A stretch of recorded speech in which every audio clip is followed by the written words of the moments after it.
Assalamualaikum warahmatullahi wabarakatuh. Bagaimana kabarnya anak-anak? Ya.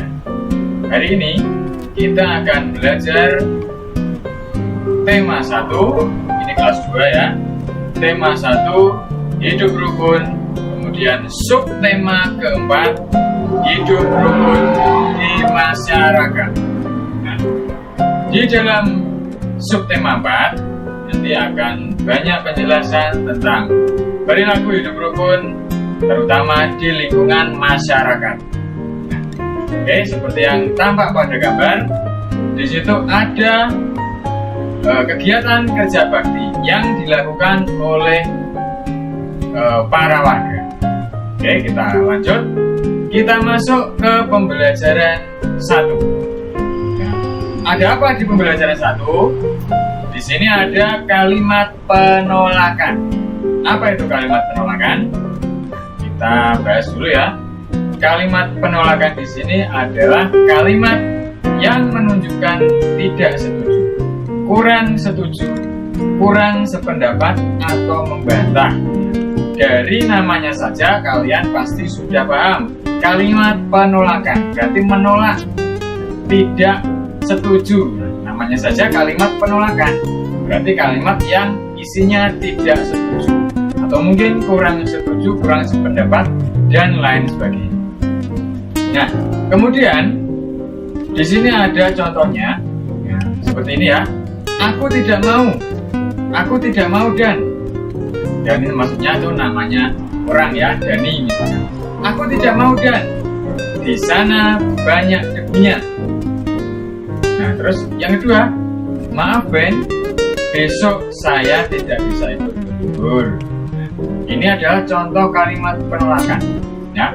Jadi dalam kalimat penolakan pasti terdapat kalimat atau kata yang menandakan tidak setuju atau tidak sependapat. Itu namanya menolak, kalimat penolakan. Oke, kita next. Membuat karya seni. Apa itu karya seni? Ya. Bahan dasar ada daun. Karya seni itu berarti membuat sebuah karya yang bisa kita wujudkan dan kita bisa lihat menjadi sebuah karya yang indah, yang bagus, bisa dipajang mungkin ya, atau mungkin bisa dijual juga. Nah, ini yang disebut karya seni. Nah, di sini sesuai di buku tema ya, ada bahan dasarnya yaitu berupa daun. Daun juga bisa kita buat karya seni. Seperti apa? Nah, seperti ini ya. Nah, ini ada gambar, yaitu gambar ikan. Dan mungkin itu sudah ada rumput ya. Nah, itu semua terbuat dari daun, terutama daun yang kering. Daun basah juga bisa ya, tergantung kita membuatnya pakai daun apa. Bisa kita buat dari daun ya, jadi mungkin daunnya kita potong-potong, kita bisa cari daun apa saja yang bisa kita gunakan, kita bentuk dan kita tempel di media kertas atau media yang bisa kita tempelkan daun di situ ya. Kemudian ada lagi, yaitu yang menggunakan bahan dasar biji-bijian. Apa saja yang bisa kita gunakan? Ya, seperti contohnya. Nah, biji-bijian itu banyak. Ada biji jagung, ada biji kedelai, mungkin biji yang lain. Kita bisa membuatnya menjadi sebuah karya seni yang indah. Ya, seperti yang contoh yang ada pada gambar itu, bisa kita bentuk menjadi ikan atau mungkin bentuk yang lain. Ya, kita susun dan kita tempel biji-bijinya di media kertas atau media yang bisa ditempel. Ya, ini biji-bijian. Kemudian ada lagi yang menggunakan bahan dasar pasir. Pasir sudah tahu ya, pasir ada yang hitam, ada yang putih. Kita bisa mencari pasir di mana saja, atau mungkin kita beli pasir ya ke penjual pasir. Nah, itu juga bisa kita buat karya seni. Juga ditempel menggunakan lem ya, lem yang bisa merekat pada media yang kita gunakan. Nah, ini namanya karya seni. Nah, karya seni ini kalau sudah jadi bisa tampak indah, bagus, dan bisa kita tempel, kita pajang. Kita bisa lihat karya yang sudah kita buat. Nah, ini adalah membuat karya seni. Nanti mungkin kamu bisa mulai membuat karya seni dari daun, dari biji-bijian, atau dari pasir, atau dari bahan yang lain. Kan ini contohnya ada daun, biji-bijian, dan pasir. Ada lagi yang lain. Entah itu apa, kamu cari sendiri ya. Kita lanjutkan. Nah, kita menghitung jumlah biji-bijian ya anak-anak. Di sini ada pertanyaan. Udin dan Mutiara membuat prakarya dari biji-bijian. Udin menggunakan biji-bijian hingga 239 butir. Sedangkan Mutiara sebanyak 185 butir. Banyak biji-bijian dapat digambarkan dengan buku satuan. Masih ingat buku satuan ya? Sudah pernah kita pelajari di tema sebelumnya, di subtema sebelumnya ya. Nah, bisa kita gambar seperti ini. Nah, Udin tadi menggunakan berapa? 239. Di dalam tabel buku satuan miliknya Udin, kita lihat ada angka 200 yang tergambar oleh kubus. Yang pertama, gambar miliknya Udin yang pertama ya, itu ada 200 karena berjumlah 2 slot yaitu berarti 200. Kemudian sampingnya nomor 2 itu punyanya Udin 30 dan berjajar 3, itu berarti 30. Kemudian sisanya yang belakang sendiri adalah 9. Sesuai dengan pertanyaan tadi, 239 digambarkan dengan buku satuan, gambarnya semacam itu. Dan milik Mutiara berapa? 185. Nah, berarti kalau digambarkan, kita gambar satu gambar pertama miliknya Mutiara itu 100 jumlahnya. Kemudian gambar yang kedua itu 80, ada 8 baris. Ya, berarti ada 80. Satu barisnya itu bernilai 10. Kemudian 5. Nah, sampainya ada 5 butir. Nah, jika keseluruhan ini kita jumlahkan berjumlah 424. Jadi miliknya Udin dan miliknya Mutiara dijumlahkan hasilnya adalah 424. Nah, tadi menghitung jumlah biji-bijian miliknya Udin dan Mutiara ya. Jumlahnya 424. Kita lanjutkan, yaitu menghitung selisih. Nah, apa menghitung selisih? Kita bahas dulu ya. Ada pertanyaan. Berapakah selisih biji-bijian yang digunakan Udin dan Mutiara? Nah, di soal tadi sebelumnya ya, masih ingat kah? Tadi berapa tadi? Nah, kita tulis di sini.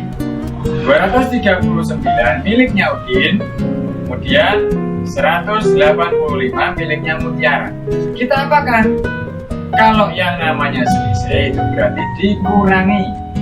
Berarti kamu sudah paham ya?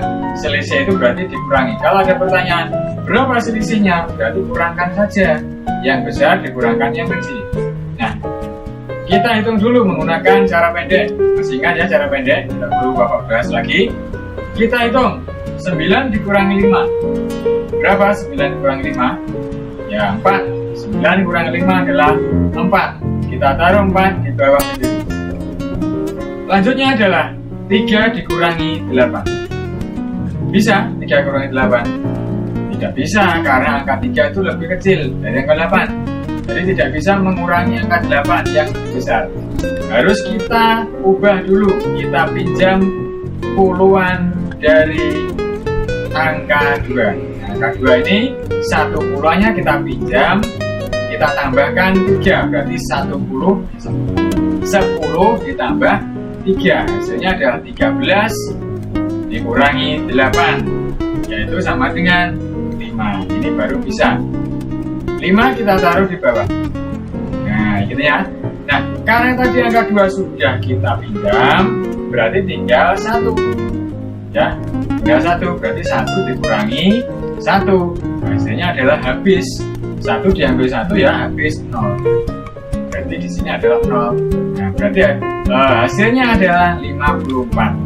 Berarti selisih biji-bijian yang digunakan Budi dan Mutiara itu adalah 54. Berarti selisih itu sama dengan mengurangi atau pengurangan. Nah, sudah paham? Ya, sekarang kita lanjutkan ke pembahasan berikutnya. Kita masuk ke pembelajaran kedua. Kalimat penolakan dalam teks percakapan. Nah, ini ada teks percakapan ya antara Udin, Edo, siapa lagi itu? Badu, Edo. Percakapan ini ada teks yang namanya teks kalimat penolakan. Silakan nanti dibaca sendiri, tidak perlu Bapak bacakan ya, ini di buku tema ada. Bapak hanya memberitahu saja dalam teks percakapan yang ada di sini terdapat kalimat percakapan. Terdapat kalimat penolakan, kalimat percakapan. Nah, dari teks percakapan ini terdapat kalimat penolakan. Tadi kamu sudah tahu ya kalimat penolakan itu apa? Kalimat yang isinya menolak atau tidak setuju, kurang setuju dan sebagainya. Nah, mana yang di situ yang terdapat kata menolak atau isinya menolak tidak setuju? Coba dicari. Sudah ketemu? Nah, ini Bapak kasih tahu. Aku tidak mau got kan kotor dan bau. Nah, ini kan kata yang menolak, kata yang tidak setuju, ya. Jadi Badu menolak. Aku tidak mau got kan kotor dan bau. Ini termasuk jenis kalimat penolakan, ya. Paham ya? Bisa mencari ya. Nah, nanti kalau ada teks percakapan disuruh mencari kalimat percakapan, cari saja yang kalimat yang tidak setuju. Biasanya ditandai dengan kata tidak atau maaf. Ya, nah, tidak, maaf, saya tidak bisa. Nah, itu namanya kalimat penolakan juga. Ya, sudah paham? Kalau sudah, kita lanjut. Penerapan nilai-nilai Pancasila. Nah, perhatikan gambar berikut. Nah, warga bergotong royong membersihkan got. Sampah yang terangkut diletakkan di pinggir jalan.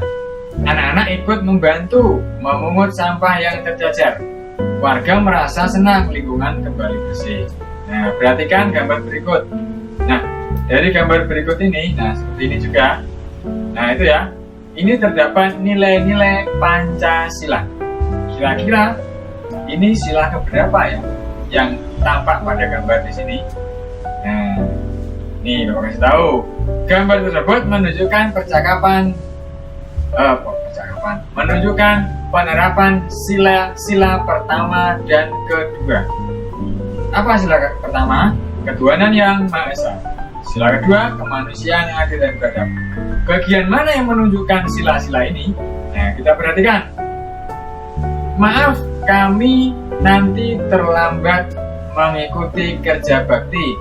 Kami akan pergi ke gereja terlebih dahulu. Mereka pergi ke gereja untuk melakukan ibadah sesuai agamanya. Ini termasuk sila pertama, yaitu ketuhanan yang Maha Esa. Berhubungan dengan Tuhan itu berarti termasuk penerapan sila pertama. Nah, sila kedua yang mana? Ini. Mari beristirahat sejenak. Nah, baik, tidak apa-apa. Nah, ini kemanusiaan yang adil dan beradab, sila kedua, yang memberi perlakuan adil. Nah, jadi kita mempersilahkan. Nah, jadi mau ada yang mau pergi beribadah dulu, ya silahkan. Nah, kita berlaku adil terhadap mereka. Nah, ini namanya penerapan sila kedua Pancasila. Oke, sudah paham ya? Banyak sekali penerapan nilai-nilai Pancasila. Nanti bisa kamu cari tahu contoh-contoh yang lain. Kita lanjutkan. Gerakan melompat. Nah, ini termasuk kegiatan berolahraga. Kamu suka olahraga, anak-anak? Suka ya? Nah, kita lihat. Dalam kegiatan olahraga ada beberapa gerakan sederhana. Melompat merupakan gerakan sederhana yang dapat dilakukan di mana saja. Melompat berarti bergerak vertikal dengan sebuah tolakan yang bertumpu pada satu kaki. Melompat juga dapat melatih kekuatan otot kaki. Namanya saja melompat, ya, berarti melatih kekuatan otot kaki. Kalau kamu jawab melompat melatih kekuatan otot tangan, ya salah. Yang bergerak adalah kaki sebagai tumpuan, sebagai loncatan itu kaki. Berarti kaki itu termasuk salah satu alat untuk melakukan lompatan. Seperti yang ada pada gambar yang ini juga termasuk lompatan ya. Nah, gerakan melompat dapat diterapkan dalam permainan seperti engklek atau tapak gunung ya. Tahu ya engklek atau tapak gunung? Kamu sudah pernah sering saat istirahat bermain engklek atau tapak gunung. Nah, seperti itu contohnya. Ya, paham toh? Nah, kita lanjut. Kita masuk ke pembelajaran ketiga. Mengucapkan kalimat penolakan. Nah, kalimat penolakan ditandai dengan kata tidak. Jadi sudah Bapak bahas ya. Selain itu juga ditandai dengan kata maaf, terima kasih, lain kali ya, dan lain-lain. Berikut contohnya. Tidak, terima kasih. Mohon maaf, saya tidak setuju. Terima kasih, saya tidak suka roti keju. Lain kali ya, sekarang saya tidak bisa itu. Nah, ini namanya kalimat-kalimat penolakan. Ya, berbeda tapi sejenis. Jadi berbeda, ada yang tidak, ada yang maaf, ada yang berterima kasih, ada yang lain kali ya. Berbeda-beda, tapi namanya tetap satu, yaitu kalimat penolakan. Berikutnya, kita lanjut ke penjumlahan dan pengurangan. Pagi ini pertanyaan ya. Pagi ini diadakan gotong royong memperbaiki jembatan. Ibu-ibu mendapat tugas untuk menyiapkan minum dan sarapan. Menu sarapan yang disiapkan ibu-ibu ada 2 jenis. Ada nasi soto sebanyak 220 porsi dan nasi kare sebanyak 186 porsi. Sarapan yang disajikan telah dikonsumsi warga sebanyak 254 porsi. Berapa porsi sarapan yang tersisa sekarang? Nah, di dalam pertanyaan ini ada penjumlahan dan ada pengurangan. Nah, sudah tak paham yang mana yang dijumlahkan, yang mana yang dikurangkan, ya? Nah, kita cari tahu. 220 itu ditambah dengan 186. Kok bisa? Kita lihat 220 porsi dan nasi kare sebanyak 186. Berarti itu dijumlahkan, ya. Nasi sotonya 220 ditambah nasi kare 186. Berarti kan ditambah. Kemudian yang telah dikonsumsi warga berarti kan sudah habis, sudah dimakan, sudah dikonsumsi itu sudah dimakan. Berarti sudah dimakan habis sebanyak 254. Ini berarti dikurangi karena sudah habis, ya. Nah, beda, tahu ya bedanya? Kalau ditambahkan berarti ini dan ini, berarti ditambah. Kalau ini sudah dimakan ini sudah dibagikan ke warga sebanyak ini, berarti sudah berkurang, ya. Kalau menandakan berkurang berarti itu dikurangi. Sama dengan berapa? 220 ditambah 186 dikurangi 254 itu sama dengan berapa? Nah, yang pertama dilakukan adalah menambah dulu. 220 ditambah dulu dengan 186, ya, jumlah porsi sarapan bagi seluruhnya. Kemudian 254 itu adalah yang dikonsumsi. Nah, kita gunakan 2 langkah. Yang pertama adalah kita jumlahkan dulu. Nah, ini kita jumlahkan dulu. Masih ingat caranya ya? Nah, tidak perlu jelaskan.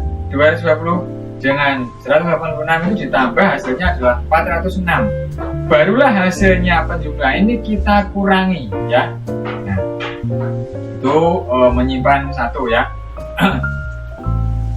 Nanti caranya kamu cari tahu sendiri karena sudah pernah Bapak bahas, ya, tidak perlu dibahas lagi. 406 baru dikurangi 254. 406 ini adalah hasil dari penjumlahan langkah pertama. Hasilnya adalah 152. Berarti hasilnya tadi adalah 152. 220 ditambah 186 dikurangi 254, hasilnya 150. Itu ada angka merah ya, itu berarti ada yang menyimpang. Contohnya 6 kurangi 4 itu kan 2. Kemudian 0 dikurangi 5 kan tidak bisa, berarti harus pinjam 1 puluhan menjadi 10 ya, karena 10 ditambah 0 kan 10. 10 kurangi 5 hasilnya 5. Karena 4-nya tadi dipinjam 1, tinggal 3. 3 kurangi 2 hasilnya 1 ya. Nah, ini tentang penjumlahan dan pengurangan. Oke, kita lanjut. Menghias gambar dengan biji-bijian ya. Sebuah gambar perlu diberi warna supaya lebih indah. Selain diberi warna, gambar juga dapat diberi hiasan berupa biji-bijian. Kita bisa menggunakan kacang hijau, kedelai, jagung, beras merah, dan lain sebagainya yang bisa kita gunakan untuk menghias gambar. Ya, alat-alatnya apa saja? Ada pensil, ada kertas gambar, ada lem, bisa lem kertas atau lem kayu sesuai dengan medianya. Ya, kemudian yang penting adalah biji-bijian. Nah, jadi alat dan bahan. Alatnya adalah pensil, kemudian kertas gambar, kemudian lem. Bahannya adalah biji-bijian. Ya. Nah, pertama kita buat sketsa dulu seperti ini. Misalkan kita buat sketsa berbentuk kupu-kupu. Barulah setelah sketsa dibuat, kita tempelkan biji-bijian, contohnya biji jagung dan biji kedelai. Hasilnya seperti itu.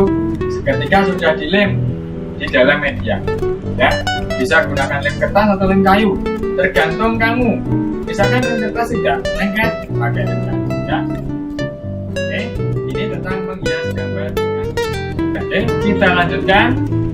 Yang berikutnya adalah kalimat penolakan. Apa ini kalimat penolakan? Nah, kita bahas. Kalimat penolakan sudah paham ya, maksudnya apa? Ya, tadi sudah Bapak jelaskan di awal. Nah, kalimat penolakan ini walaupun berisi penolakan, namun harus disampaikan dengan cara yang sopan. Jadi tidak boleh kita sampaikan dengan cara yang kasar atau mungkin cara yang tidak sopan ya, karena perilaku kita bisa jelek. Nah, jadi tetap harus berlaku sopan walaupun menolak ajakan siapapun. Nah, supaya bersifat sopan, apa yang perlu dilakukan? Harus ada kata maaf. Ya, ditambah dengan kata maaf. Mohon maaf atau izin. Ya, jadi contohnya seperti ini. Maaf, saya tidak bisa ikut kerja bakti karena akan menjenguk saudara yang sedang sakit. Nah, itu kan sopan. Terus kemudian ada lagi, mohon maaf, saya tidak sependapat dengan usul yang Anda sampaikan. Izin menanggapi, saya kurang setuju dengan gagasan yang Anda kemukakan. Nah, ini termasuk kalimat-kalimat penolakan yang berisi atau yang menunjukkan sikap sopan. Kalau tidak sopan berarti tidak, saya tidak mau, kamu tidak bisa melakukan pekerjaan ini. Ini kan tidak sopan ya, menolak dengan yang tidak sopan itu tidak baik. Nah, ini namanya kalimat penolakan yang menggunakan atau yang berisi sikap sopan ya, berisi cara yang sopan. Kita lanjutkan. Memajang hasil karya. Nah, tadi kamu sudah membuat hasil karya berupa biji-bijian, bisa kita pajang ya, kita pajang di tembok. Nah, ini bisa kita pajang. Jadi hasil yang kita buat tadi kita pajang. Nah, oke, kita lanjut. Penjumlahan dan pengurangan dalam soal cerita. Nah, ini tadi sudah di depan tadi sudah Bapak bahas ya, kita ulangi lagi dengan soal yang berbeda. Nenek memiliki telur ayam sebanyak 181 butir. 77 telur ayam digunakan untuk membuat kue. Kue buatan nenek akan dibagikan ke tetangga. Ayam milik nenek bertelur lagi 102 butir. Berapa jumlah telur nenek sekarang? Kita lihat satu persatu. Ya, yang pertama, telur ayam sebanyak 181 butir. Berarti telurnya nenek itu 181 butir. Kemudian yang 77 butir digunakan untuk membuat kue. Berarti berkurang atau bertambah? Tadi kan 181 butir. Kemudian yang 77 digunakan untuk membuat kue. Berarti 181 diambil 77 untuk membuat telur, membuat kue. Berarti kan berkurang. Nah, berarti 181 dikurangi 77. Ya, karena berkurang. Nah, setelah itu ayam milik nenek bertelur lagi sebanyak 102. Nah, berarti diapakan? Setelah dikurangi 77 tadi ditambah karena bertelur lagi, kan bertambah lagi telurnya. Karena bertelur, telurnya kan bertambah lagi 102. Nah, berarti 181 dikurangi 77 ditambah 102. Hasilnya berapa? Kita lihat. Langkah pertama kita kurangi dulu. Karena tadi yang pertama kan pengurangan. Jadi kita kurangi dulu. 181 dikurangi 77. Hasilnya berapa? 104. Ya. Hasilnya dari 181 dikurangi 77 itu adalah 104. Kemudian baru kita lanjut ke langkah kedua. Ya. Hasil dari pengurangan tadi kita tambahkan dengan telur yang ayam yang bertelur lagi tadi sejumlah 102. Berarti 104 ditambah 102 yaitu 206. Berarti telurnya nenek sekarang adalah 206 ya. Nah, sudah bisa ya caranya. Nah, oke. Nanti kalau ada pertanyaan seperti semacam ini, yang awal dulu dikerjakan ya, dieksekusi dulu. 181 dikurangi 77 dulu. Hasilnya baru ditambahkan nilai yang kedua. Kita lanjut. Pembelajaran kelima. Apa ini? Melakukan gerakan melompat. Melompat merupakan olahraga yang menyenangkan. Melompat melatih kekuatan otot kaki. Tadi sudah Bapak perjelas ya, ini diulangi lagi. Sebelum melakukan gerakan, sebaiknya kita melakukan pemanasan dulu. Supaya apa? Supaya terhindar dari cedera. Nah, makanya setiap olahraga kamu pasti disuruh Bapak atau Ibu pengajar olahraga untuk melakukan pemanasan. Ya. Kenapa? Karena supaya saat berolahraga melakukan kegiatan nanti tidak terjadi cedera. Ya. Makanya dibutuhkan pemanasan. Oke, kita lanjut. Membuat kalimat penolakan. Nah, pada pembelajaran sebelumnya kita sudah membahas tentang kalimat penolakan. Kali ini kita mencoba untuk membuat kalimat penolakan. Perlu diingat ya anak-anak bahwa kalimat penolakan biasanya terdapat kata tidak mau, tidak setuju, kurang setuju, atau kurang sependapat. Itu biasanya terdapat kalimat semacam itu. Fungsinya adalah untuk menolak atau membantah. Itu ya. Jadi contohnya seperti tidak, saya tidak mau ikut. Maaf, besok saya tidak bisa ikut berwisata karena besok saya harus menjenguk nenek di rumah sakit. Itu kan juga termasuk penolakan, ya. Oke, nanti silakan kamu coba membuat sendiri. Kita lanjut. Sikap yang sesuai dengan sila ketiga Pancasila. Nah, ya, kira-kira percakapan ini menunjukkan sila keberapa ya? Sudah tahu? Sikap Made kepada Udin menunjukkan pengamalan sila ketiga Pancasila. Kenapa? Karena Made menolak ajakan Udin dengan sopan. Ya, sopan dapat menciptakan kerukunan. Hal ini tentu saja meningkatkan persatuan dan kesatuan. Seperti sila ketiga Persatuan Indonesia. Ya, sudah paham maksudnya? Ya, menunjukkan sila keberapa? Kenapa kok sila ketiga? Seperti ini tadi penjelasannya. Kita lanjut. Kita masuk ke pembelajaran ke-6. Kalimat penolakan dalam cerita dongeng. Nah, di sini ada cerita tentang kisah JJ si jerapah. Coba bacakan ya. Di padang rumput yang luas, hiduplah sekelompok jerapah. Ada jerapah bernama Cici dan Cucu. Cici bersifat sombong karena merasa tubuhnya paling tinggi. Cucu bersifat baik hati. Tubuhnya tidak terlalu tinggi. Pada suatu hari, kakek jerapah meminta tolong pada Cici dan Cucu. Kakek jerapah minta tolong diambilkan daun segar. Namun Cici menolak. Tidak mau, kek. Saya sedang repot. Nih, ketika kamu disuruh ibumu, tolong belikan sayur. Tidak mau lah. Jauh, capek. Kan namanya menolak dengan tidak sopan ya. Nah, kemudian lanjut ceritanya. Jojo dengan sekuat tenaga mengambil daun segar untuk kakek jerapah. Karena tadi Jojo dia adalah anak yang baik. Nah, suatu hari JJ yang sombong tadi mendapat kesulitan. JJ jatuh, kakinya terjepit bebatuan. Teman-teman hewan lain tidak tega melihat JJ kesulitan ya. Mereka menolong JJ. Akhirnya JJ sadar bahwa saling menolong antar teman itu penting. Nah, ini ya. Dari cerita ini kita bisa mengambil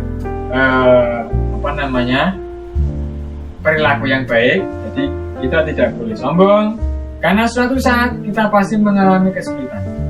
Kalau kita mengalami kesulitan, kamu mau minta tolong ke siapa? Kalau bukan kepada temanmu. Nah, padahal temanmu, sikapmu pada temanmu tidak baik. Saat kamu ada kesulitan, temanmu mau menolong apa tidak? Nah, itu ya.